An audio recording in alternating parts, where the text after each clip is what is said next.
Baik, selamat pagi Bapak Ibu, saudara-saudari Dharma, salam dalam Dharma, Namo Buddhaya. Sungguh berbahagia pada pagi hari ini saya bisa memenuhi undangan untuk berceramah di Wihara Fluid Dharma Sukha walaupun secara online. Tidak lupa saya ucapkan selamat tahun baru 2022 kepada Ibu Bapak, saudara-saudara sekalian. Semoga tahun ini kita semua semakin sukses, semakin sejahtera, semakin sehat, dan semakin makmur. Jadi ini yang kita harapkan di tahun 2022 ini. Memang kalau kita lihat tahun 2021 kemarin adalah tahun yang sangat berat buat kita semua. Bukan hanya berat karena memang adanya penyebaran COVID, ya, varian Delta yang begitu mengganas di seluruh dunia. Juga kita banyak kehilangan saudara-saudara kita, mungkin keluarga kita, teman-teman kita yang meninggal dunia karena mendapat penyakit atau terkena virus corona tadi. Jadi kita mendoakan juga semoga mereka bisa terlahir di alam-alam yang berbahagia, dan kita juga yang ditinggalkan bisa meneruskan hal-hal yang baik karena kita masih diberikan banyak kesempatan di dalam hidup kita sekarang untuk melakukan hal-hal yang baik supaya kehidupan kita menjadi semakin maju, semakin baik ke depannya. Juga kita melihat banyak sekali bencana alam di tahun 2021 kemarin, ya. Yang cukup besar adalah bencana banjir di Kalimantan Barat, kemudian juga gunung meletus, ya, Gunung Semeru.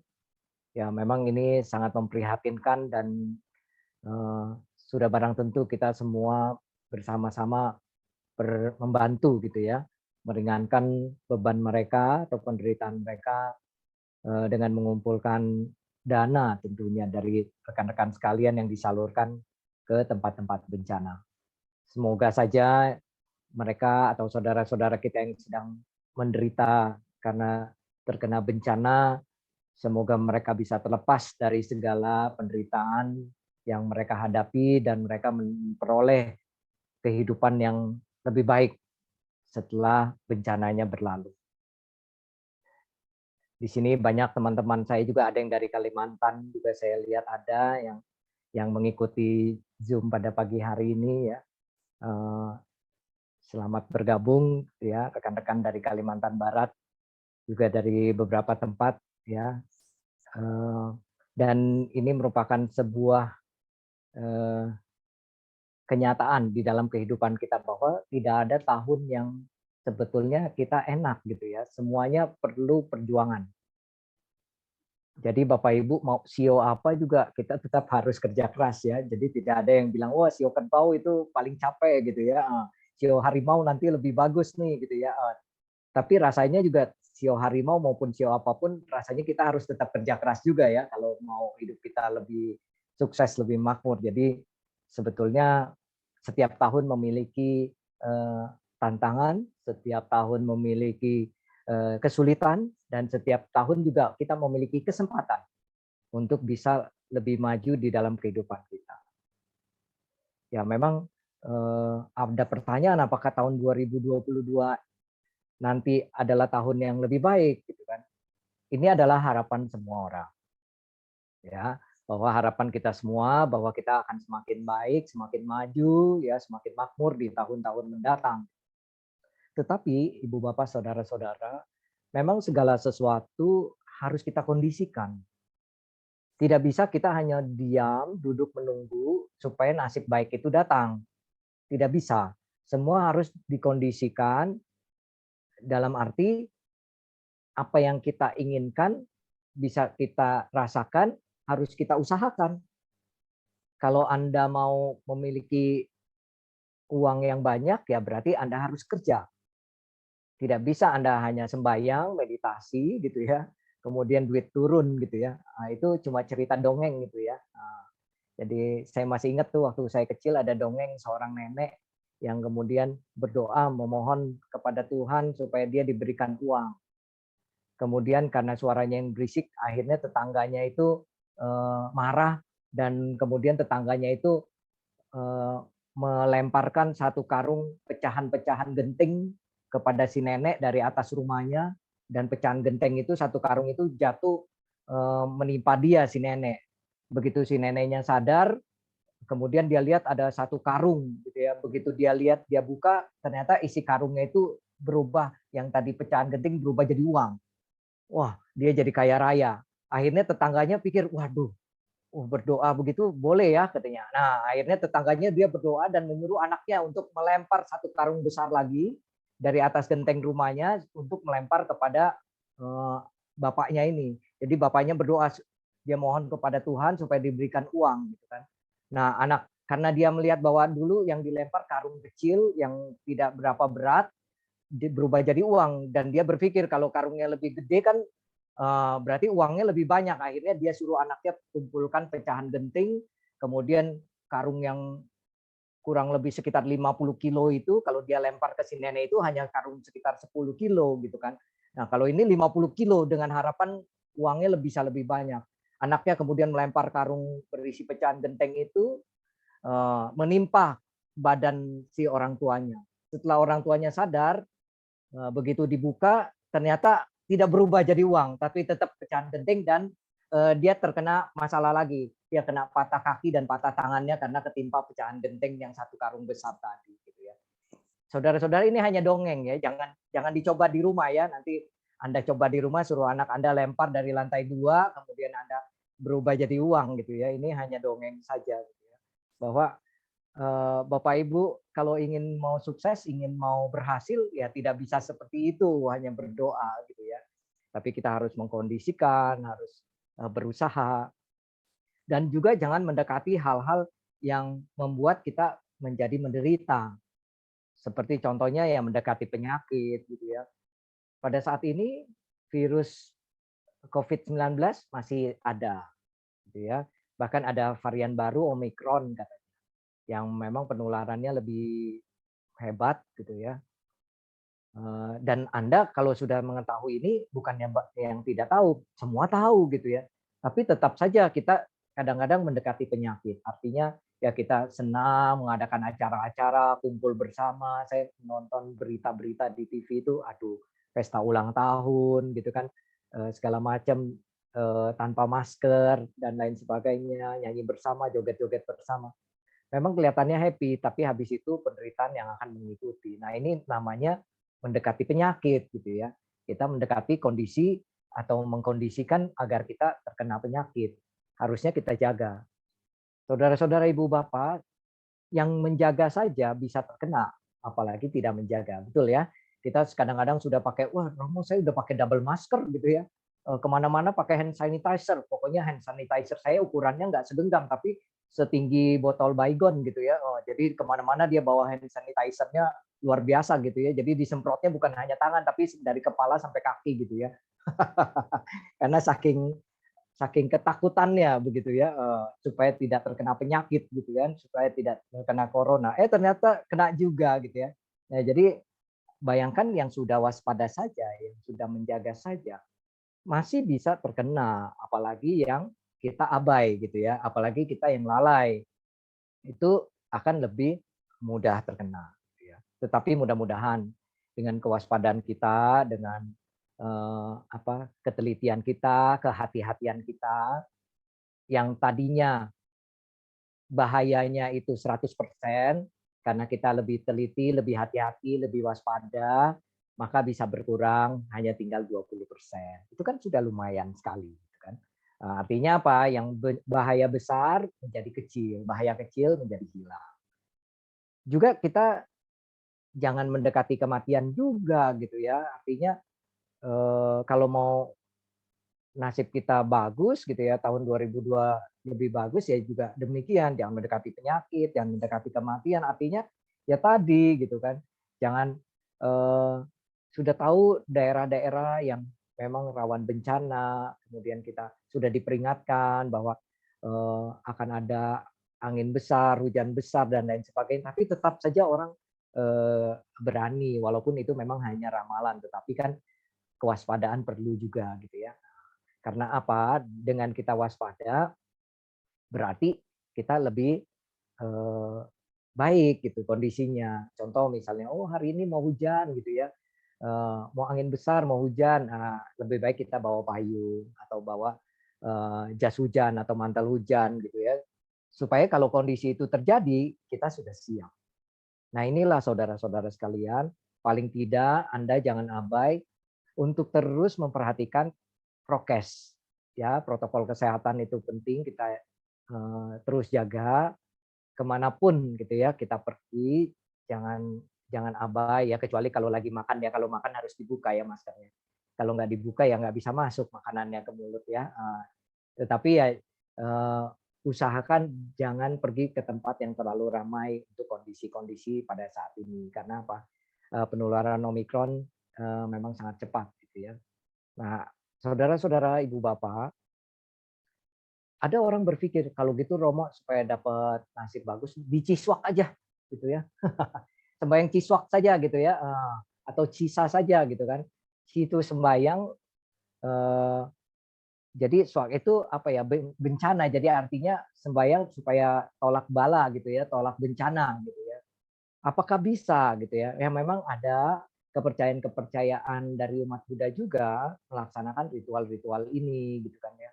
Tetapi jangan salah saudara-saudara, ibu bapak, bahwa ritual ini kan hanya kita diarahkan untuk melakukan perbuatan baik, melakukan sembahyang atau berdoa yang mungkin sehari-hari kita tidak pernah sembahyang, tetapi setelah adanya upacara ini atau ritual ini orang jadi sembahyang gitu ya, orang jadi takut. Gitu. Nah, ini kan sebetulnya juga seperti yang Buddha Gautama ajarkan bahwa kita takut ya berbuat jahat gitu, takut akibat malu, eh, takut malu berbuat jahat dan takut akibat perbuatan jahat. Gitu kan. Nah, ini sebenarnya cara-cara leluhur kita untuk mengajarkan kepada generasi-generasi mudanya, cuman memang tidak secara ceramah, tetapi secara ritual-ritual seperti zaman dulu begitu. Dan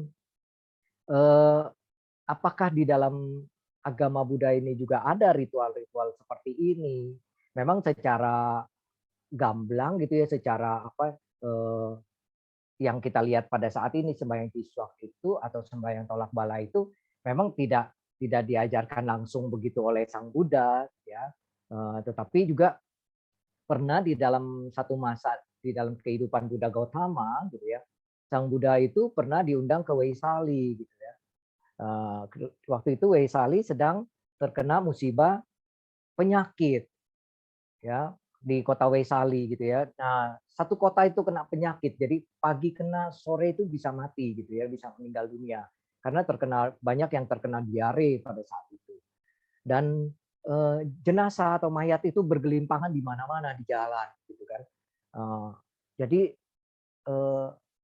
itu mirip seperti kejadian kemarin ya waktu COVID-19 itu varian Delta di India gitu ya. Jadi sampai orang itu tidak keburu untuk dikremasi karena sudah banyak sekali yang meninggal dunia.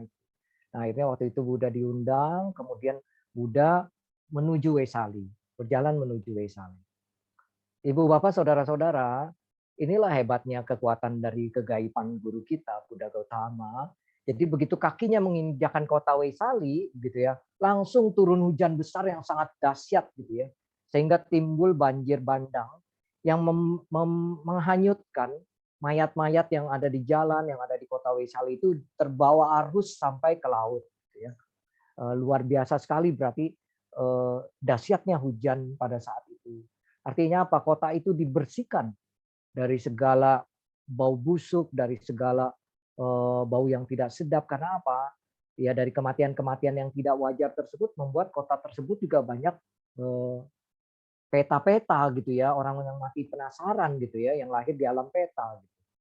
Nah begitu Buddha Gautama datang, bayangkan ya saudara-saudara, jadi belum apa-apa, cuma kakinya aja loh yang injek kota Wesali aja udah ini ya, udah bersih kotanya, luar biasa nih guru kita ya, gitu ya. Jadi ini adalah kekuatan dari kebudaan, kekuatan dari seorang sama Sang Buddha, gitu kan.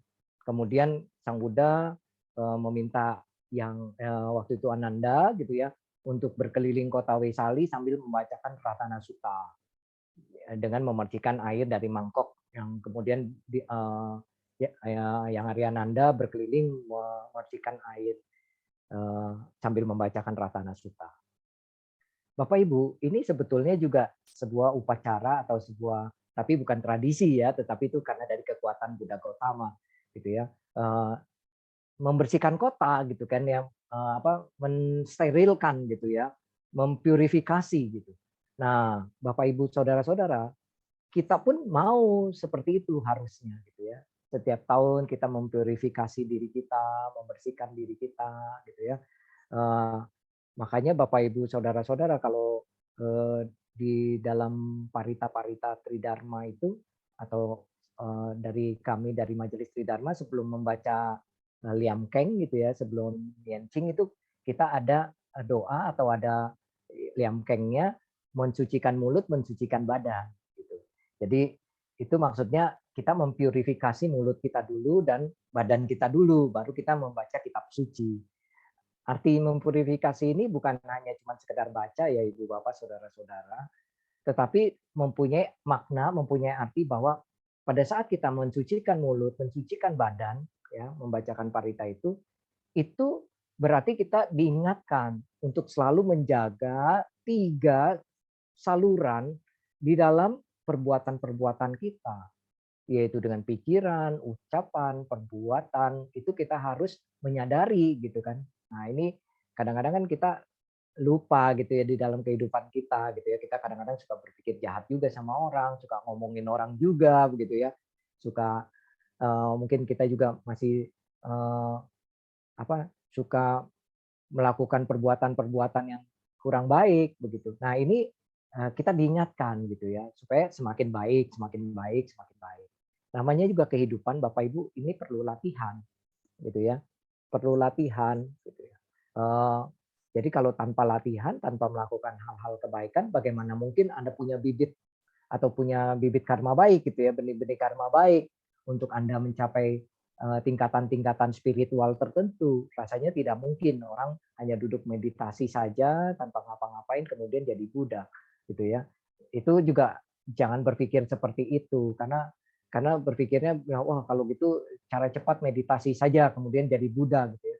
Kalau paramita Anda belum cukup ya, paramita kita belum memadai, sulit untuk bisa mencapainya dalam satu kehidupan. Betul nggak? Sedangkan Pangeran Siddhartha saja ratusan mimba lahir gitu kan.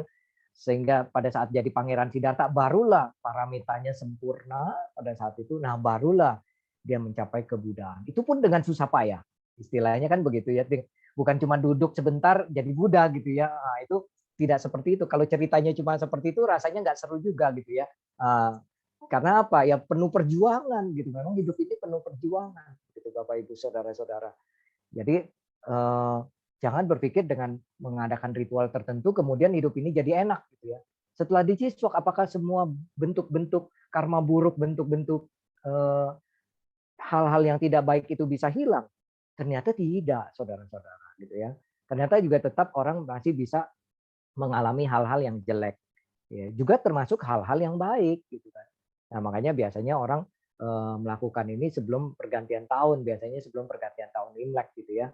Sebelum tahun baru Imlek mereka ada sembahyang gitu ya, ada sembahyang-sembahyang seperti ini. Tetapi kita harus memaknai dengan benar bahwa bukan salah sembahyangnya, betul, boleh saja kita melakukan sembahyang purifikasi ini atau ciswak ini, tetapi kita memaknainya jangan membuta, artinya setelah sembahyang kita nasib kita jadi berubah bagus tahun depan. Ternyata ada bencana gitu ya. Ternyata kena penyakit terus yang disalahin dewanya gitu. Wah, ini nggak manjur nih dewanya, saya udah sembahyang gitu ya. Tapi saya masih kena sakit juga gitu ya. Jadi jangan menyalahkan para dewanya karena apa ya? Kita habis sembahyang nggak pakai masker gitu ya. Habis sembahyang kemana-mana seperti nggak ada penyakit gitu ya. Itu para dewa juga nggak sanggup gitu ya. Kan nggak mungkin para dewa tutupin hidung kita sama mulut kita sepanjang jalan gitu kan. Jadi ini yang kita harus tahu gitu saudara-saudara. Jadi bahwa sembahyang itu adalah mensugesti kita pikiran kita menjadi baik. Gitu kan. Dengan kita berdoa, kita sembahyang, kita mensugesti pikiran kita menjadi tenang, menjadi baik. Kalau pikirannya baik, biasanya terkondisi dengan enzim-enzim yang baik juga bermunculan di dalam tubuh kita juga. Nah, inilah yang membuat kita lebih sehat, membuat kita lebih tenang gitu ya, lebih bahagia. Tapi kalau mau kaya, Romo gimana? Ada nggak paritanya supaya mau kaya? Oh, ada juga yang tanya gitu ke saya gitu ya. Ya saya pernah ceramahkan ini gitu ya dulu ya. Saya bilang, waduh kalau mau kaya gampang. Ibu yang keliling, saya yang jagain lilinnya gitu ya. Maksudnya ibunya keliling jadi babi gitu kan. Saya keliling, saya jagain lilinnya gitu ya. Itu mau cepet kaya kayak gitu ya. Itu ketawa semua gitu ya. Kenapa ya? Itu berarti kan cari kekayaan yang tidak tidak benar gitu ya. Ya mau kaya ya harus usaha, harus harus berusaha, harus rajin gitu ya. Ya tidak ada parita yang bisa bikin kaya. Ya kalau parita untuk mendatangkan berkah ada, tapi bukan berarti kan berkah itu datang dengan semata-mata hanya membaca parita, tapi kita harus melaksanakannya dalam kehidupan kita. Jadi kalau ada parita yang kaya, saya rasa umat Buddha nggak ada yang miskin, ya. Dan saya yakin umat yang lain pada pindah semua jadi umat Buddha. Kenapa? Kalau jadi umat Buddha kaya, gitu kan. Pasti pada pindah itu ke agama Buddha gitu ya, seperti itu. Tapi tidak ada hal yang seperti itu ya. Semua harus memang kita kondisikan. Nah, kemudian juga ada ya setelah kita Imlek biasanya ada orang bilang sembahyang Poun gitu ya, sembahyang sembahyang nasib baik supaya mempunyai nasib baik. Paun itu artinya pau perlindungan ya. Jadi ada perlindungan kepada nasib baik dalam hidup kita sembahyang Poun itu. Nah, biasanya habis Cincia, habis habis Tua Pekong turun gitu ya. Karena dianggapnya kan kalau Tua Pekong naik itu laporan gitu ya. Makanya eh, bagus juga nih ada dewa yang lapor-lapor gitu ya. Supaya apa? Orang takut gitu ya. Kalau kalau ada dewa laporin kita ke langit kan gitu ya. Orang takut berbuat jahat gitu ya. Waduh, nanti saya dilaporin gitu ya. Ya, sampai akhirnya pada saat mau sembahyang Tua Pekong naik gitu ya, biasanya orang repot itu ya, kasih persembahan permen, kasih apa kue keranjang segala macam kepada para dewa gitu ya, terutama dewa dapur gitu supaya apa? Nanti kalau laporin ke atas itu yang baik-baik saja, yang manis-manis saja gitu kan. Itu dewanya disogok ya, seperti itu. Jadi jangan berpikir begitu gitu ya. Kita kalau mau menyogok para dewa bukan nggak ada caranya, ada loh caranya saudara-saudara kalau mau nyogok para dewa itu bagaimana caranya? Anda harus banyak baca parita, Anda harus banyak berbuat baik. Itu para dewa senang tuh. Ya, para dewa pasti belain kita tuh gitu kan, pasti bantu kita tuh. Jadi pada saat misalnya beneran itu dilaporin, itu kita ada pengacaranya di langit gitu ya. Jadi pada saat dilaporin jelek, yang lain belain kita gitu. Oh enggak juga, dia banyak berbuat baik gitu ya. Seperti itu. Jadi kita banyak temennya. Nah, itu caranya gitu ya. Artinya apa? Kita mempunyai teman-teman baik gitu yang memang tidak terlihat ya. Dengan begitu ya kita jadi kehidupan kita jadi lebih lebih bagus gitu ya, lebih lebih apa namanya? lebih maju begitu. Nah, inilah yang harusnya kita lakukan gitu ya. Nah, perlindungan sembahyang Poun ini biasanya ada sembahyang dia stempel baju gitu ya atau stempel kaos yang biasanya dipakai untuk tidur selama 3 hari gitu ya. Jadi kaos kita yang buat tidur itu baju kita itu di stempel gitu ya. Jadi ada ritualnya, ada sembahyangnya, di stempel kemudian dipakai buat tidur. Cuma buat tidur ya, bukan dipakai 3 hari nggak ganti-ganti baju ya, bukan ya. Artinya ya buat tidur saja. Bisa Anda bayangkan 3 hari nggak tukar-tukar baju gitu ya, waduh. Itu suami atau istri juga bisa pindah kamar gitu ya. Nggak mau tidur ya, ya benar-benar gitu ya. Apa, bukan hanya bencana menjauh itu, tetapi suami istri menjauh, anak-anak menjauh juga gitu, karena nggak tahan sama bau kita gitu ya. Kalau 3 hari dipakai terus gitu. Nah, artinya hanya untuk tidur saja gitu ya. Jadi ini biasanya sembahyang Poun itu dilakukan gitu. Nah, Bapak Ibu, kita maunya bukan cuma perlindungan itu hanya pada saat di awal tahun, tapi kita mau sepanjang tahun. Betul ya? Kita maunya kita punya perlindungan itu sepanjang tahun gitu ya. Ada 4 hal, 4 pilar yang kalau Anda mau hidup Anda bisa terlindungi dalam sepanjang tahun. Ini yang harus Anda lakukan. Yang pertama adalah kita menyesali semua perbuatan-perbuatan jahat kita yang sudah kita lakukan. Artinya, yang namanya juga manusia ya. Ya, kita hari ini kita menyesal, tapi kadang-kadang kan kita mengulangi juga, yaitu manusia ya begitulah gitu ya. Tetapi paling tidak kita menyesali perbuatan-perbuatan jahat kita. Ya, apa yang sudah kita lakukan, aduh ya dulu saya pinjam duit orang gitu ya. Saya pinjam duit Vincent gitu ya 100.000, Vincentnya nggak nagih-nagih ya, saya juga gagal lupa aja ya, semoga Vincent lupa gitu ya. Jangan gitu ya. Kalau yang seperti itu namanya nggak menyesali gitu ya, artinya menyesali gitu ya. Oh iya, nanti deh kalau misalnya sudah ada uang saya ganti gitu ya. Jangan, bukan berarti nggak ditagih orangnya nggak ingat gitu ya, ya pasti ingat gitu ya. Tapi kita menyesali, oh iya saya ada utang nih sama orang ya, saya harus bayar gitu ya. Mudah-mudahan nanti saya ada rezeki saya akan bayar. Nah ini Bapak Ibu saudara-saudara yang menyesali perbuatan-perbuatan tidak baik kita, perbuatan-perbuatan jahat kita, gitu ya. Yang tadinya kita sering ngomel tiap hari dengan anak, gitu ya, nggak sabar, gitu ya. Nah kita menyesali perbuatan-perbuatan jahat kita. Makanya Bapak Ibu saudara-saudara, kalau Anda sering ngomel, ya, sering ngomel, maki-maki orang, ngomel-ngomel orang, kalau Anda berdoa, itu doanya biasanya tidak terkabul. Jadi jangan nyalain para dewa karena mulutnya tidak suci, gitu kan tadi. Karena mulutnya tidak dilatih dengan kebaikan-kebaikan. Karena apa? Nggak cocok mulutnya, gitu kan. Seperti itu. Karena biasanya mulutnya dipakai untuk hal-hal yang jahat, makanya harus diperbaiki. Menyesali itu, gitu ya. Oh Romo, saya nggak pernah loh bicarain orang, saya hanya cerita sedikit-sedikit aja tentang orang. Nah itu lebih lama lagi kalau cerita ya. Kalau bicara kan 10 menit, kalau cerita bisa 1 jam itu ya. Nah, itu jangan gitu ya, itu juga tidak baik gitu ya. Jadi harus dirubah gitu. Mulai tahun 2022 ini harus dirubah gitu. Kalau Anda mau doa-doa Anda terkabul gitu kan. Kalau Anda mau keinginan-keinginan Anda bisa kesampaian gitu ya, bisa terlaksana. Nah, ini rubah. Karena 3 saluran ini, pikiran, ucapan, perbuatan yang harus kita perhatikan ya. Banyak orang punya masalah dalam hidupnya gara-gara mulutnya. Betul nggak? Gara-gara ngomongin orang akhirnya kita jadi ribut sama orang, gitu kan. Kita emosional akhirnya kita jadi bermasalah dengan orang lain. Gitu.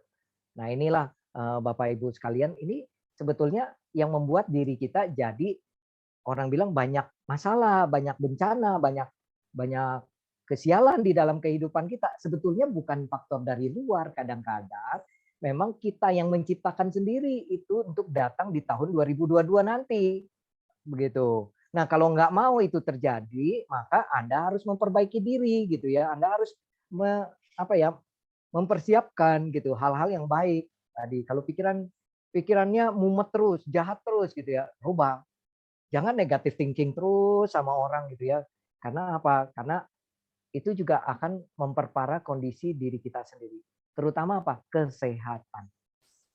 Ya, kesehatan. Banyak orang yang ternyata setelah dia latihan meditasi, ya, itu banyak penyakitnya yang hilang. Kan aneh, gitu kan. Ke dokter nggak hilang, tapi begitu latihan meditasi, kok sembuh, gitu kan. Ini ada apa, gitu kan. Padahal kan penyakit kan harusnya disembuhkan dengan obat, betul kan? Nah, tetapi ini dengan meditasi kok sembuh. Artinya apa? Sebetulnya penyakitnya itu terbentuk dari pikirannya.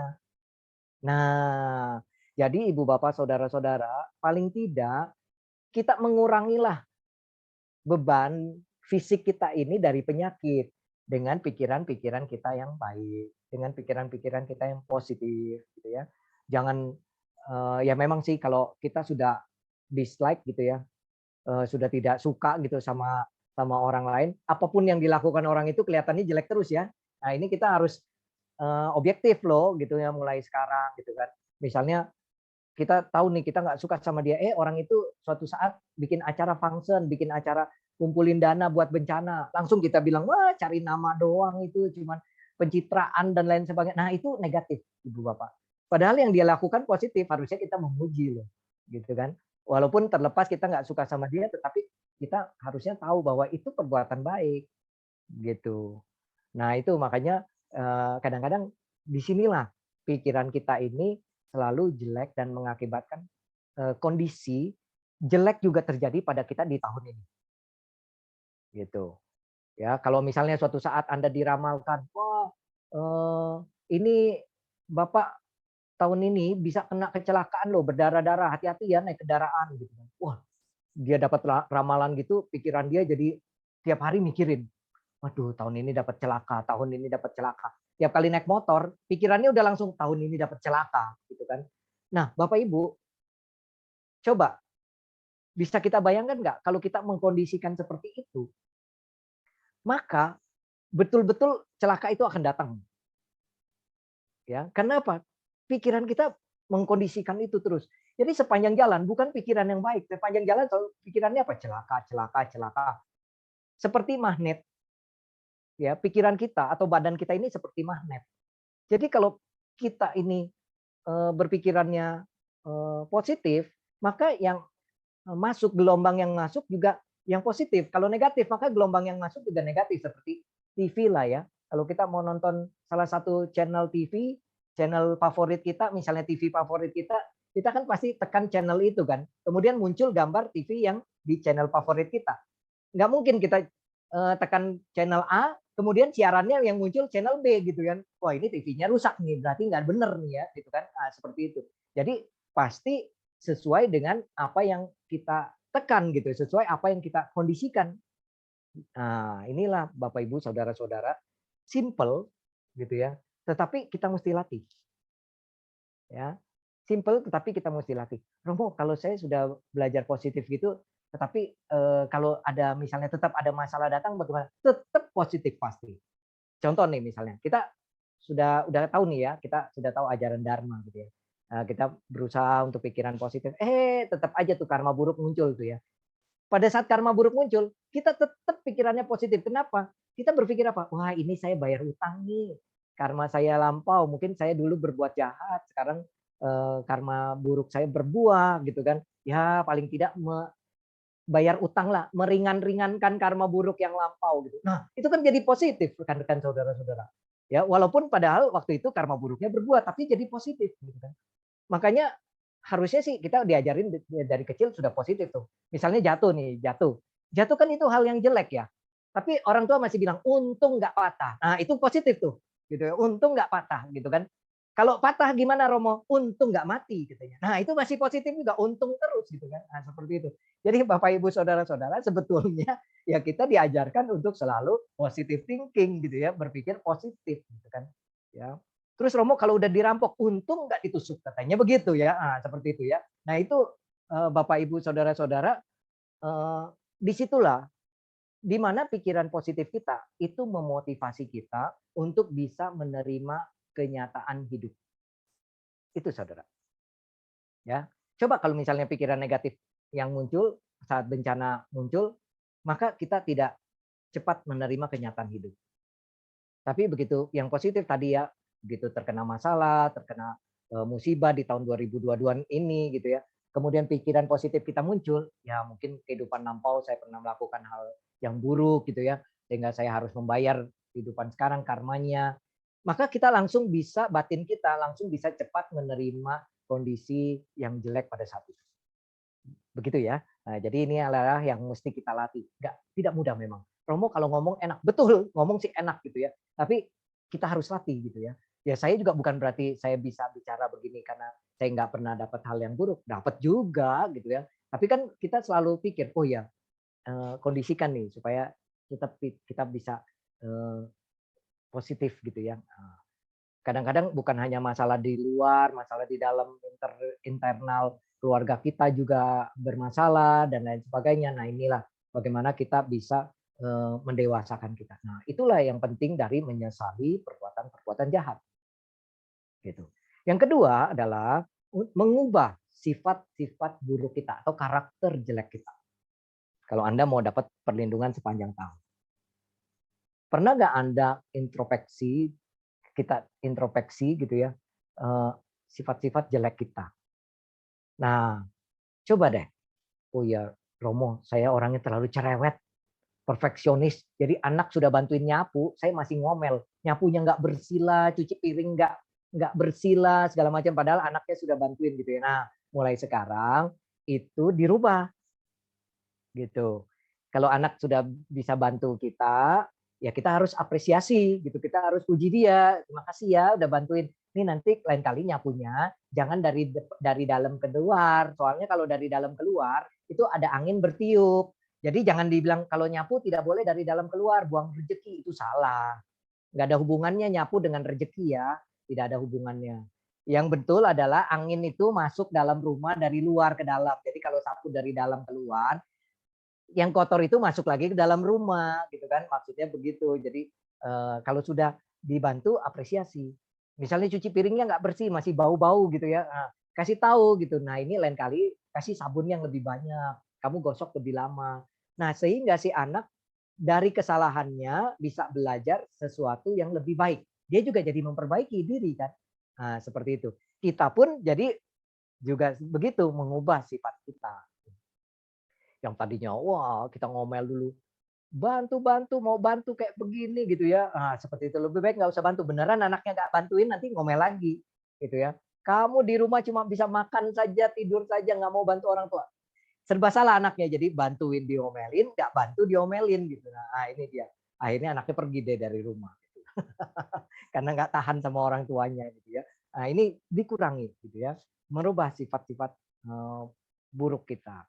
Yang tadinya kita punya sifat pemarah, emosional, kita juga harus bisa merubah. Kita harus bisa belajar mengendalikan diri kita gitu ya. Saya ambil di dalam Dhammapada ayat 160, Buddha Gautama mengatakan demikian. Diri sendiri sesungguhnya adalah pelindung bagi diri sendiri. Karena siapa pula yang dapat menjadi pelindung bagi diri sendiri? Setelah dapat mengendalikan diri sendiri dengan baik, ia akan memperoleh perlindungan yang sungguh amat sukar dicari. Nah, ini yang Sang Buddha katakan di dalam Dhammapada 160. Artinya sebetulnya kalau kita mau dapat perlindungan di tahun 2022 ini, sebetulnya tidak perlu jauh-jauh perlindungan itu dicari. Dimulai dari diri kita sendiri, internal kita sendiri. Dari apa? Pengendalian diri, kata Buddha Gautama. Ya, pengendalian diri terhadap apa? Emosi segala macam. Kalau saya juga ditanya, Romo, tahun ini bagaimana nih tahun macan air gitu. Ini saya lagi hitung-hitung juga peruntungan tahun macan air gitu ya, karena banyak wihara yang minta saya ceramah itu gitu kan. Saya udah mulai hitung-hitung dan ternyata banyak hal yang di situ terlihat bahwa tahun yang cukup istilahnya banyak membuat kita emosional. Artinya tahun yang banyak menguras energi kita yang sebetulnya dari internal diri kita sendiri. Artinya kita harus bisa belajar mengendalikan diri gitu ya, terutama emosi kita. Jangan sampai ada keributan dengan orang lain gitu, karena apa? Masalah kecil jadi besar. Terus masalah besar jadi luar biasa gitu kan. Kemudian juga bisa tadinya cuman ribut mulut, tapi karena kita emosional akhirnya kita memukul orang. Orang itu begitu kita pukul, waduh, karena kita memang jago berantem gitu ya, sekali pukul orangnya pingsan gitu kan. Terus orangnya lapor polisi gitu ya, divisum, wah ternyata memar gitu ya, kena lah kita. Padahal tadinya cuma ribut mulut, harusnya nggak dipenjara kan ya. Tapi karena memukul orang, karena emosional, akhirnya kita masuk penjara. Begitu Anda masuk penjara, pasti pekerjaan Anda hilang. Betul kan? Karena kantor nggak mungkin mau terima Anda narapidana gitu kan. Seperti itu. Ada kasus hukum dan lain sebagainya. Akhirnya apa? Gara-gara ribut mulut, kita kehilangan segalanya. Nah inilah yang dikatakan kita merubah sifat buruk kita. Gitu ya. Sabar aja dah. Romo, kalau orang sabar kan kesel ya. Itu begitu ya. Kalau sabar kesel ya katanya. Iya memang kalau sabar kesel gitu. Tapi kesel kan tidak membuat Anda jadi lebih buruk. Artinya apa? Hanya diri kita sendiri ya bisa sabar, kesel gitu ya. Katanya orang bilang orang sabar, orang penyabar itu jadi apa ya? Jadi makmur gitu ya, jadi lebih ini ya. Yang jelas orang sabar kesel katanya begitu ya kata teman saya.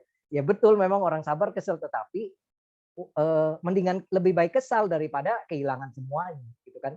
Ya kesal kan hanya diri kita sendiri bisa kita kendalikan ya. Wah udahlah, jangan urusan lagi sama orang itu, jangan dekat-dekat lagi sama orang itu. Nah, itu kan artinya apa ya? Kita menjaga hal-hal yang jelek terjadi dalam diri kita. Jadi mengkondisikan. Nah, inilah yang dinamakan kita ciswak terhadap diri kita sendiri. Kita kita apa ya, menciptakan nasib baik ya, kita berbuat perlindungan baik terhadap diri kita sendiri. Itu yang Buddha Gautama katakan gitu ya. Jadi ini contoh lah ya emosi gitu ya. Mungkin banyak hal buruk. Contohnya mungkin kita sombong, itu jangan ya, kita rubahlah. Sudah tidak saatnya sombong saat ini gitu ya. Pada saat Anda terkena penyakit, yang namanya sombong itu nggak menolong kita gitu ya.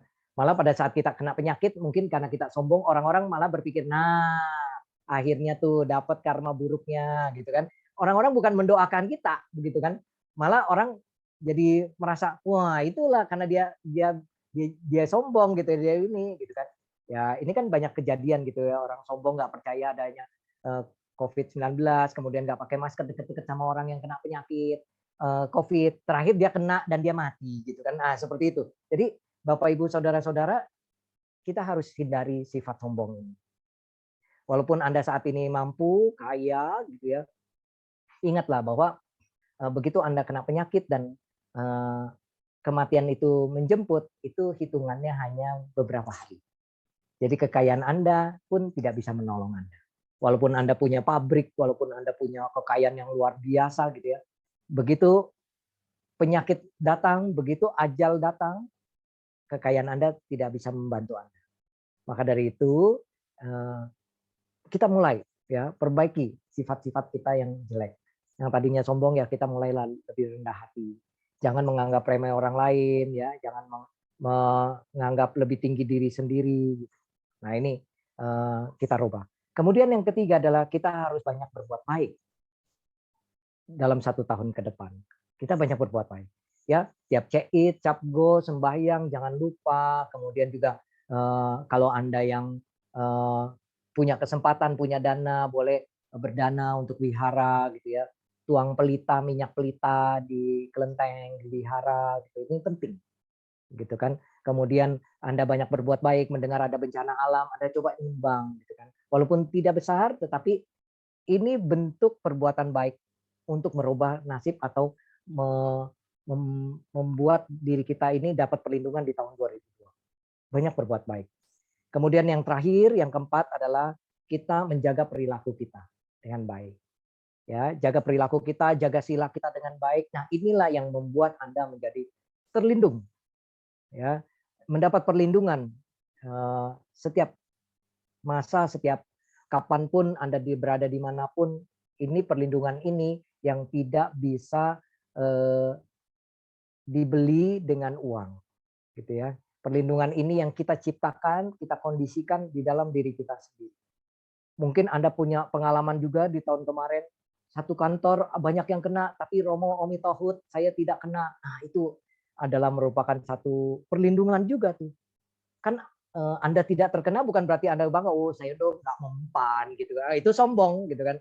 Begitu dia bilang nggak mempan tahun ini kena gitu ya. Nah, jadi hati-hati gitu kan. Nah, jadi jangan bicara seperti itu. Artinya apa? Kita harus bersyukur gitu. Wah, untung karma baik saya masih melindungi ya.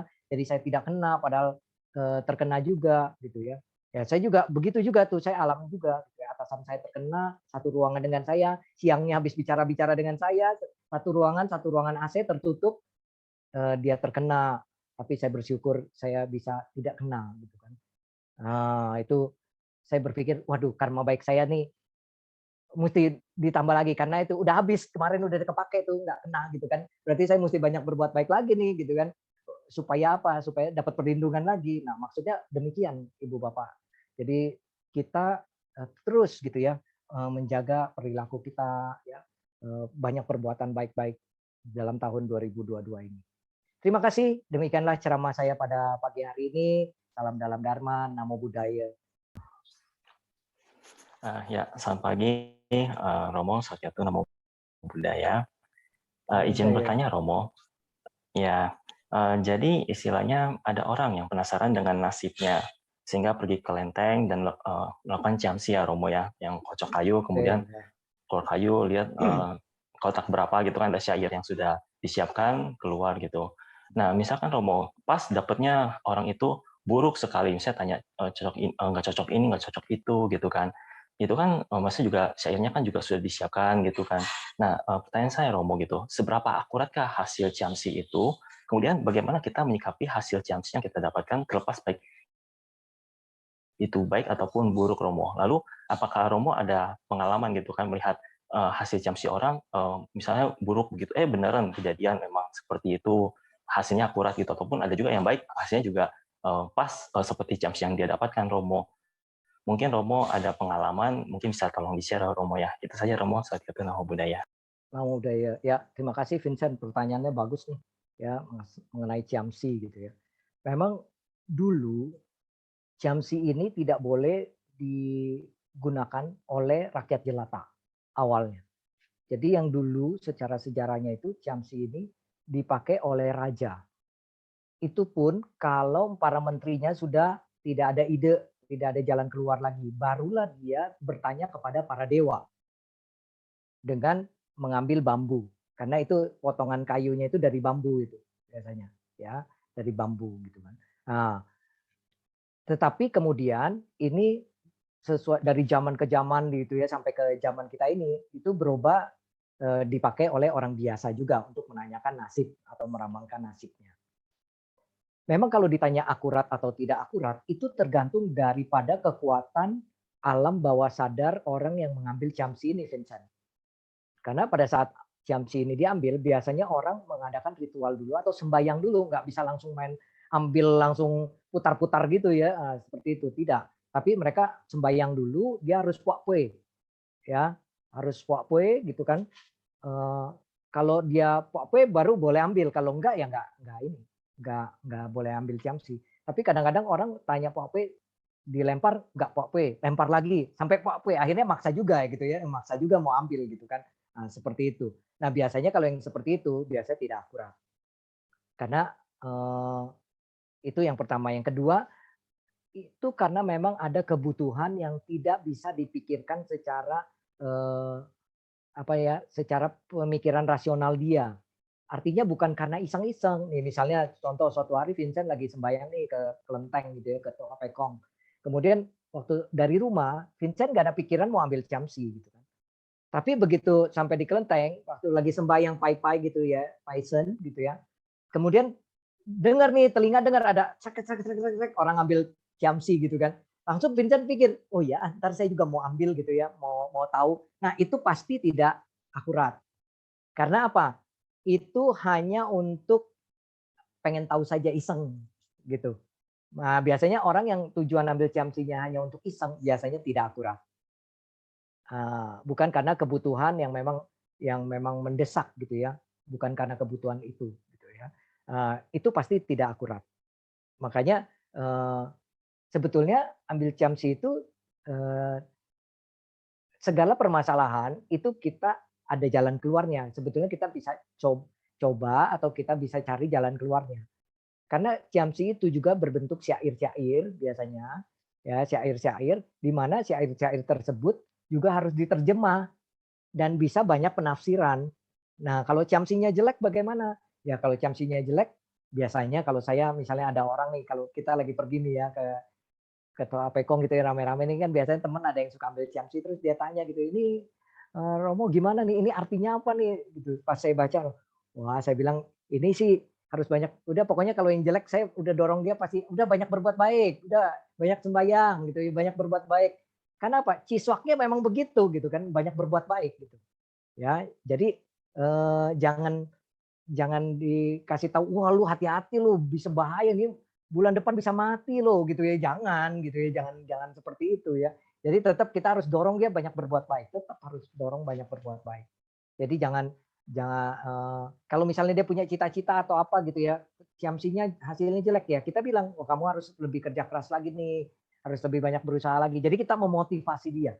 Kalau buat saya, Ciamsi yang jelek, hasil Ciamsi yang jelek itu adalah untuk memotivasi kita.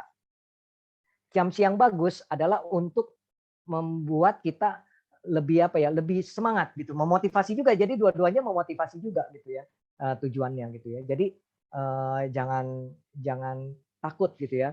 Ya kalau yang jelek kita lebih waspada, lebih hati-hati. Kan kalau kita waspada, hati-hati, yang jelek lewat, gitu. Nggak terjadi sama diri kita. Nah itu dia.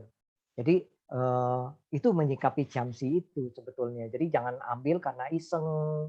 Sebulan sekali ambil, nggak ada masalah ambil. Buat apa gitu kan. Cuman itu sama juga gini, kita nih misalnya ada yang ceramah, terus dia cuma iseng nanyanya sama yang penceramahnya gitu. Dia cuma tanya iseng gitu. Atau tanyanya cuma ngetes gitu kan.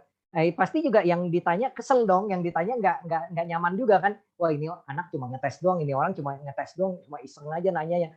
Seperti itu. Nah para dewa juga sama, Vincent. Para dewa kan tahu gitu, wah, cuma nanya iseng, cuma nanya ngetes gitu kan. Seperti itu. Jadi tetap. Jadi ini tidak apa namanya tidak benar gitu mengambil Jamsi seperti itu.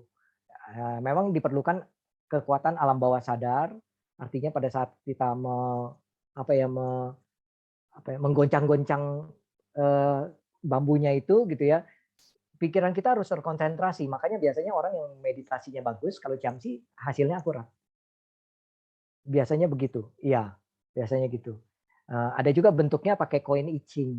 Saya juga bisa tuh pakai koin I Ching gitu ya. 3 koin I Ching untuk meramal itu. Tapi itu diperlukan orang yang punya apa alam bawah sadarnya kuat baru bisa. Waktu itu saya pernah ceramah di salah satu wihara di daerah Tasikmalaya gitu ya, uji coba gitu. Bener gak mereka mau pembuktian? Saya suruh salah satu tapi saya bilang siapa yang suka meditasi gitu. Nah, ada satu ibu dia suka meditasi, rajin sekali meditasi. Saya suruh ibu itu yang ngambil, yang lain nggak boleh.